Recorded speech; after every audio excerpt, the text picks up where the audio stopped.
नमस्कार दोस्तों, आप सभी का स्वागत है हमारे YouTube channel GS study point पे। आज हम अधिवास भूगोल में अगले टॉपिक को देखते हैं और आज का टॉपिक है वो बहुत ही इम्पोर्टेंट है, वेरी वेरी मोस्ट इम्पॉर्टेंट है, क्योंकि हर परीक्षा में इससे क्वेश्चंस आते ही आते हैं। तो आज का टॉपिक जो है वो क्या है, ग्रामीण नगरीय उपांत। तो इसको इंग्लिश में बोलते हैं रूरल अर्बन फ्रिंज। तो आप इंग्लिश में जरूर याद करके रखिएगा, क्योंकि हिंदी में कुछ भी हो सकता है, लेकिन इंग्लिश में यही रहेगा, रूरल अर्बन फ्रिंज। तो परीक्षा की दृष्टि से बहुत ही इंपॉर्टेंट टॉपिक है और इसको अच्छे से समझ के करेंगे। देखिए, हम यहाँ पे पहले देखेंगे कि रूरल अर्बन फ्रिंज होता क्या है, साथ में देखेंगे दूसरा टॉपिक को डिस्कस करेंगे कि रूरल अर्बन फ्रिंज जो होते हैं उसकी विशेषताएं क्या होती हैं। फिर तीसरे को टॉपिक को डिस्कस करेंगे इसमें कि जो रूरल अर्बन फ्रिंज होता है उसके विकास के कारण क्या होते हैं, ऐसी कौन कौन सी जो है परिस्थितियाँ निर्मित होती हैं कि वो विकसित होता है या फिर उसका विकास होता है। तो इस टॉपिक में हम इन तीन चीज़ों को देखेंगे। तो चलिए देख लेते हैं पहले आज कि ग्रामीण नगरीय उपांत होता क्या है। तो नगर जो होता है, पहले इसको फिगर में समझ लेते हैं एक बार है। फिगर कैसे बनेगा, ऐसे बनाइएगा, एक आप बीच में नगर बनाइएगा, उसका कोई भी आकार हो सकता है, टेढ़ा बेढ़ा कैसे भी बना दीजिएगा ऐसे, ठीक है। ये नगर हो गया आपका बीच में। अब नगर के आसपास सराउंडिंग एरिया क्या होगा, गांव का होगा। अब इस नगर के प्रभाव में क्या होगा, नगर से जो सटा हुआ एरिया होगा वहाँ पे क्या होगी, नगरीय जो कुछ देखें एक्टिविटी को देखा जाएगा। और गांव वाले जो इधर क्या है, प्योर ग्रामीण एरिया है, प्योर क्या है, ग्रामीण क्षेत्र है। और यहाँ पे प्योर नगर एरिया यानी हो गया। इसके बीच का जो ये हो गया ना, ये क्षेत्र, ये जो संक्रमण क्षेत्र यानी ट्रांजिशन जो जोन हो गया, इसी को क्या बोलेंगे, रूरल अर्बन फ्रिंज। इसको दूसरा नाम भी बोल सकते हैं नगर प्रभाव क्षेत्र। यानी इस नगर का जो है इस पर प्रभाव पड़ रहा है, तो गांव का ही एरिया ये, लेकिन ये ऐसा एरिया है, ऐसा गांव का वह क्षेत्र है जिसमें जो है नगरीय विशेषताएं देखने को मिलती हैं, नगर का प्रभाव देखने को मिलता है। तो इसीलिए इसको बोलते हैं नगर प्रभाव क्षेत्र। इसका दूसरा नाम क्या हो गया, नगर प्रभाव क्षेत्र। और एक दूसरा हो गया रूरल अर्बन फ्रिंज भी बोलते हैं। अब देखिए, जो नगर होगा, नगर के जो साथ यानी नगर के जो नज़दीक होगा क्षेत्र जो होगा, उसमें क्या होगा, नगर का प्रभाव अधिक होगा। तो इसके लिए जो ये उपांत क्षेत्र है, इसको हम दो भागों में बांट सकते हैं। एक तो हम जो नगर के साथ साथ लगा है उसको हम क्या बोल देंगे, नगरीय उपांत। यहाँ पे नगर से संबंध ज़्यादा प्रभाव है, नगरीय जो विशेषताएं ज़्यादा यहाँ पे पाई जाती हैं, इसलिए हम इसका नाम क्या कर देंगे, नगरीय उपांत कर देंगे। फिर जिसका प्रभाव थोड़ा दूर है, नगर का प्रभाव थोड़ा कम है वहाँ पे, और वहाँ पे ग्रामीण का प्रभाव अधिक है, तो हम उस क्षेत्र को क्या बोल देंगे, ग्रामीण उपांत बोल देंगे। तो यानी कि नगर प्रभाव प्रदेश जो होता है या फिर रूरल अर्बन फ्रिंज जो होता है, उसको हम दो भागों में बांट सकते हैं। एक तो नगरीय उपांत हो जाएगा, दूसरा क्या हो जाएगा, ग्रामीण उपांत हो जाएगा।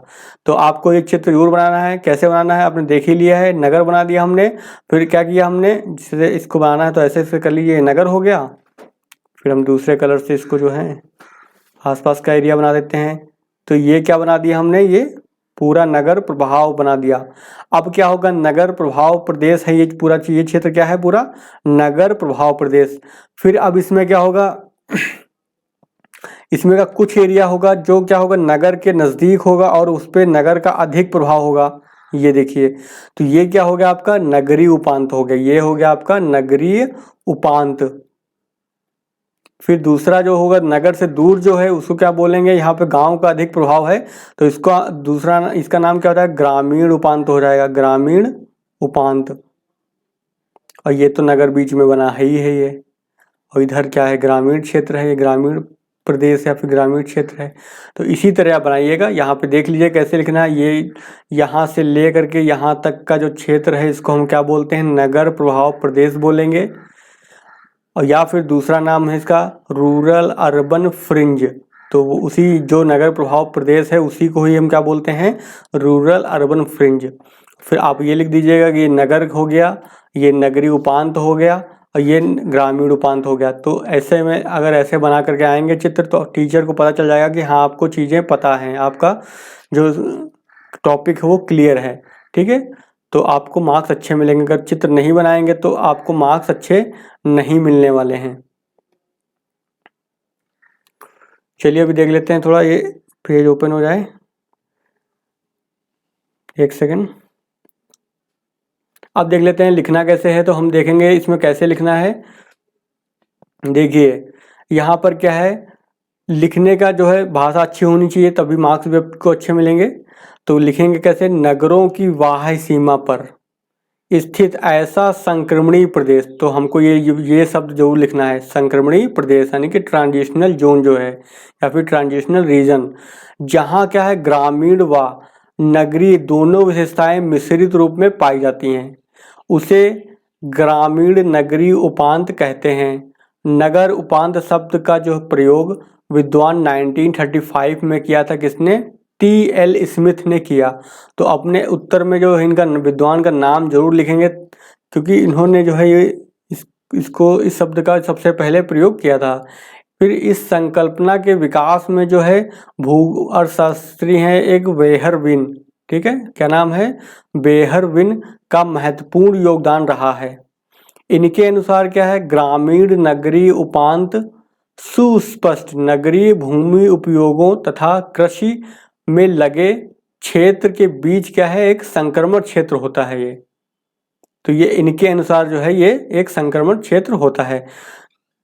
तो ये जो परिभाषाएं जो दी गई हैं ये विद्वानों के द्वारा दी गई हैं, तो उनको आपको अपने आंसर में लिखना पड़ेगा।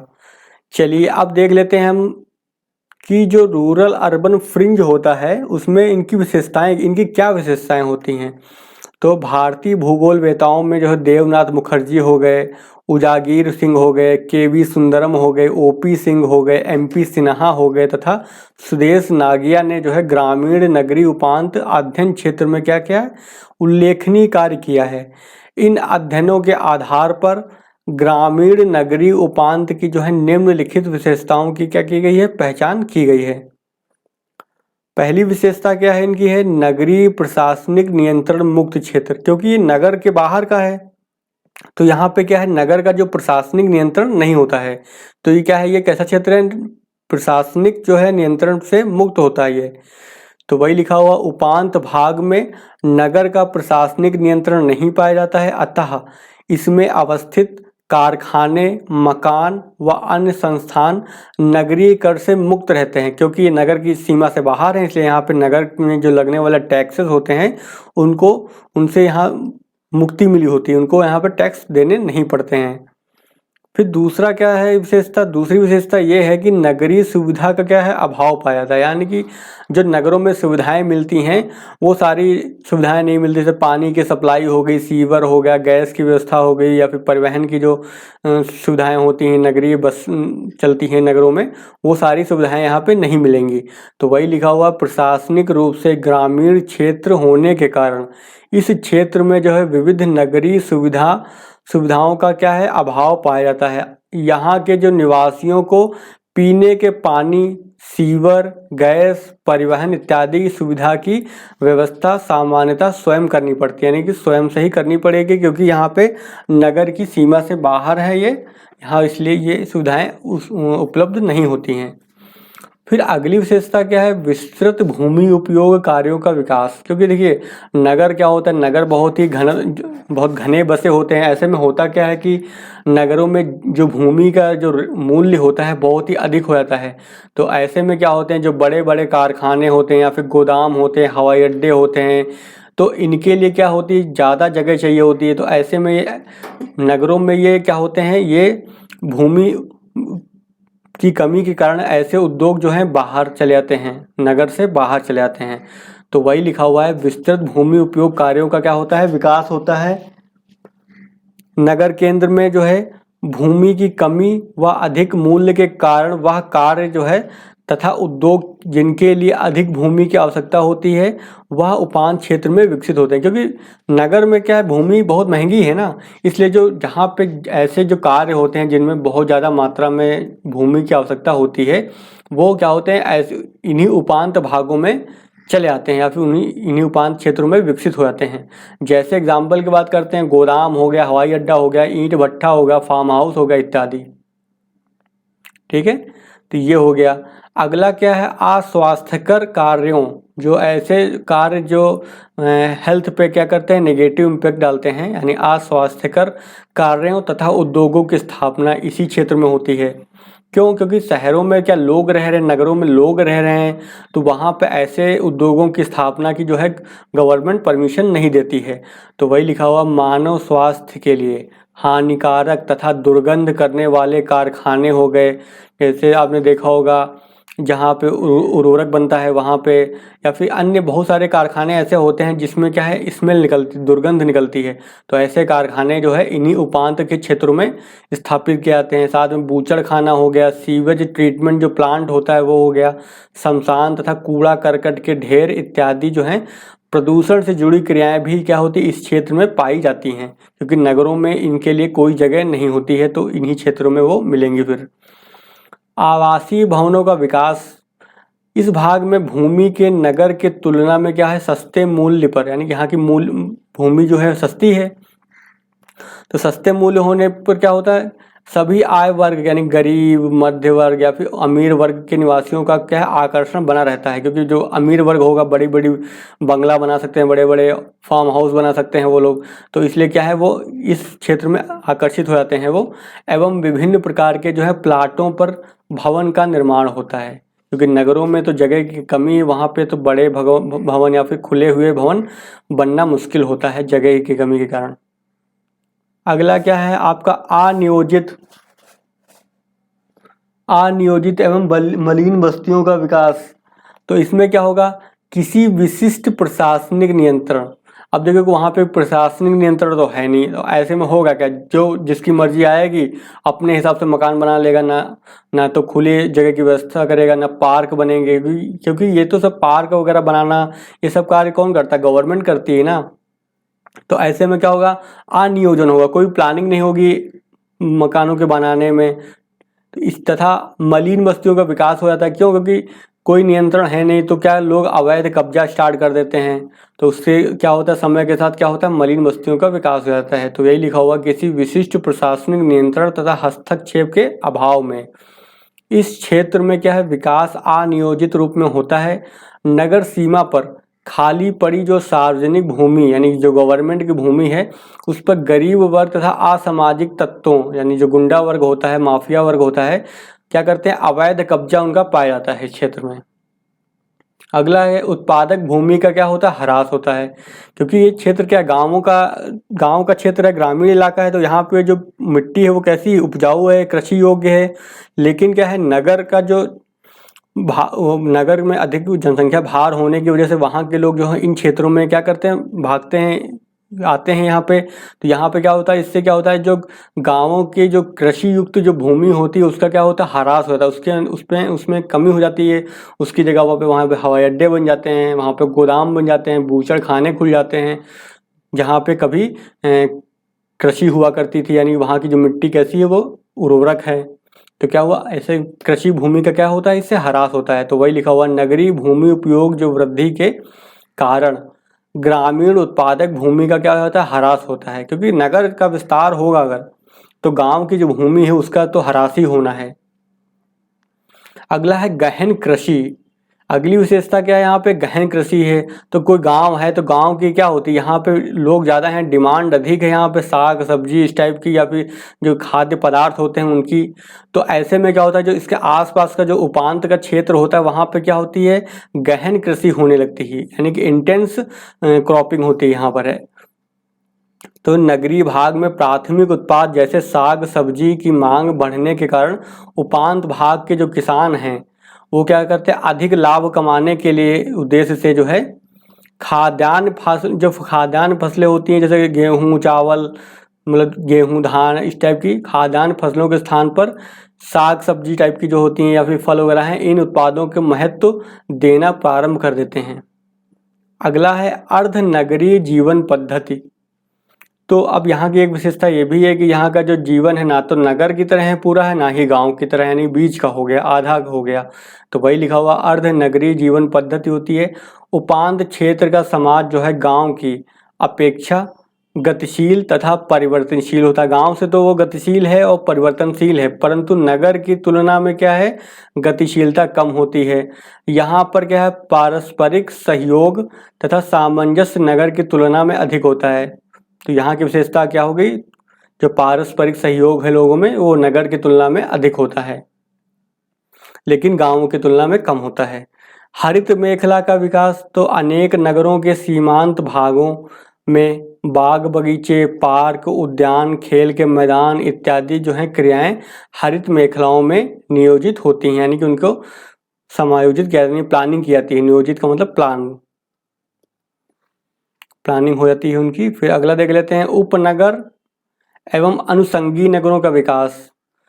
देखिए, महानगरों के उपांत क्षेत्र जो होते हैं में कुछ लघु आकार की नगरीय बस्ती जो होती है तथा उपग्रह नगरों का क्या हो जाता है, विकास हो जाता है। यानी कि मेन नगर है, उसके आसपास जो है छोटे छोटे जो नगरों का विकास हो जाता है, तो इसी को बोलते हैं क्या, उपनगर और अनुसंगी नगर।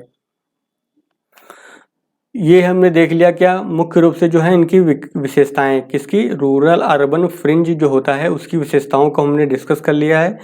अब आगे हम दूसरे भाग में देख लेते हैं कि ग्रामीण नगरीय उपांत जो होता है उसके विकास के कारण ऐसी कौन सी परिस्थितियां रहती हैं कि इसका विकास होता है। तो यहाँ पे थोड़ा हम ऐसे ही मोटा मोटा देख लेते हैं, फिर इसको डिटेल में देखेंगे।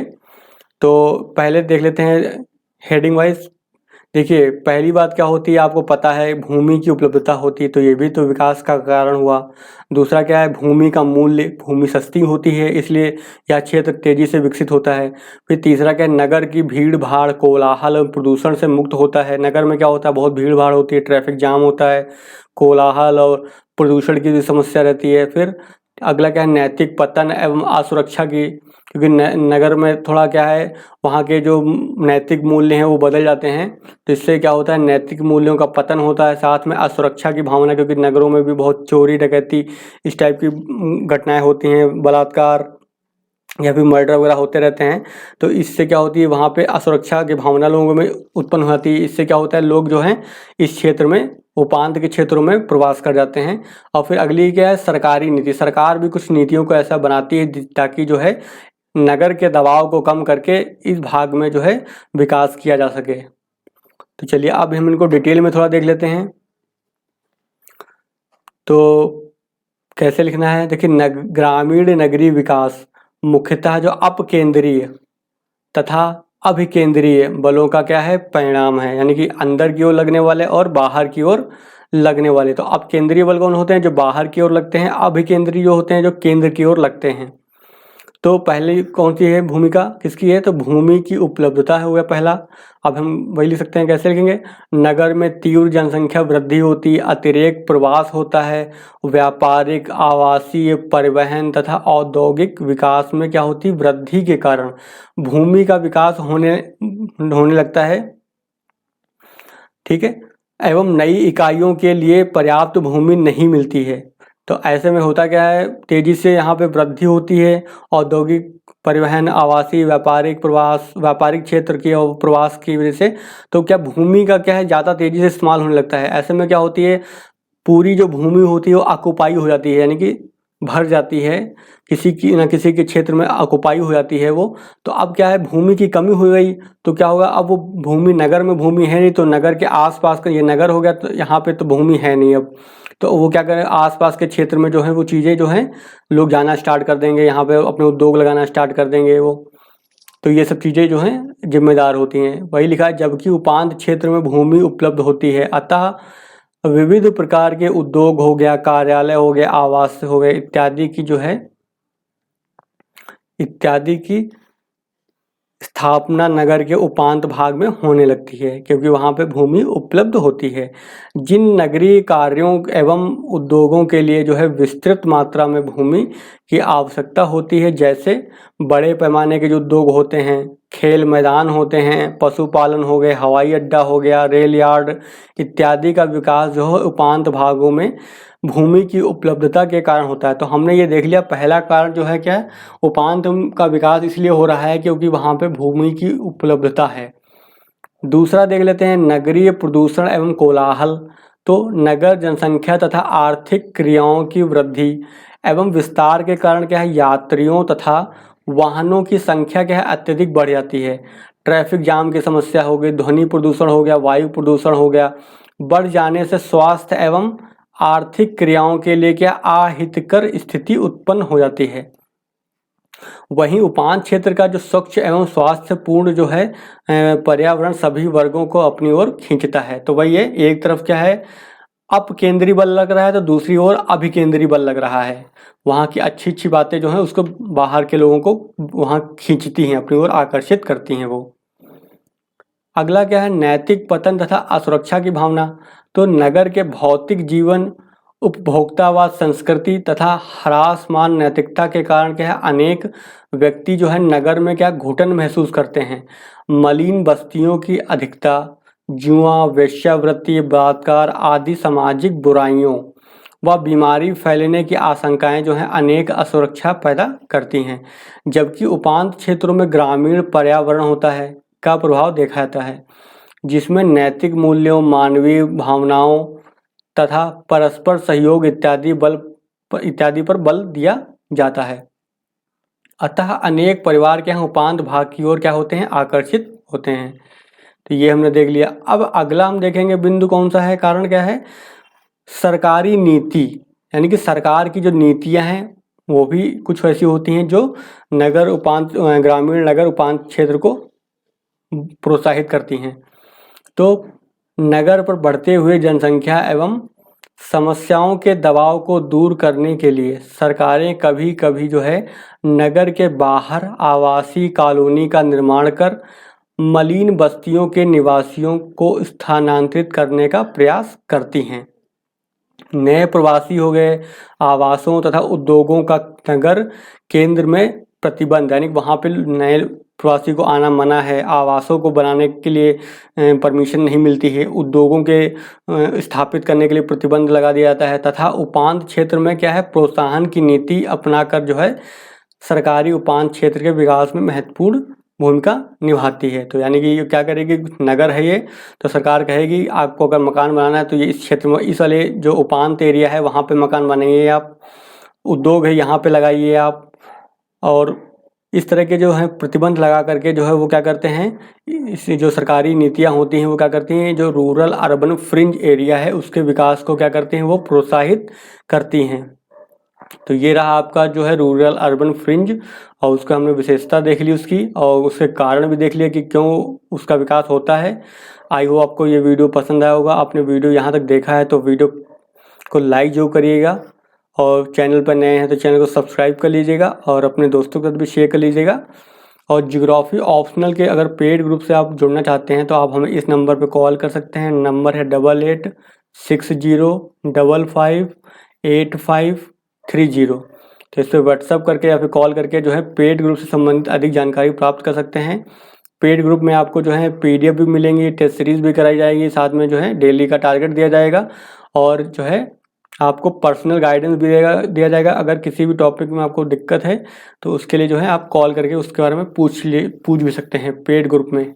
तो जिस किसी को भी पेड ग्रुप ज्वाइन करना है वो आप इस नंबर पे कॉल करके अधिक जानकारी प्राप्त कर सकते हैं। चलिए फिर आज का वीडियो हम यहीं पे ख़त्म करते हैं, मिलते हैं फिर नेक्स्ट वीडियो में नेक्स्ट टॉपिक के साथ।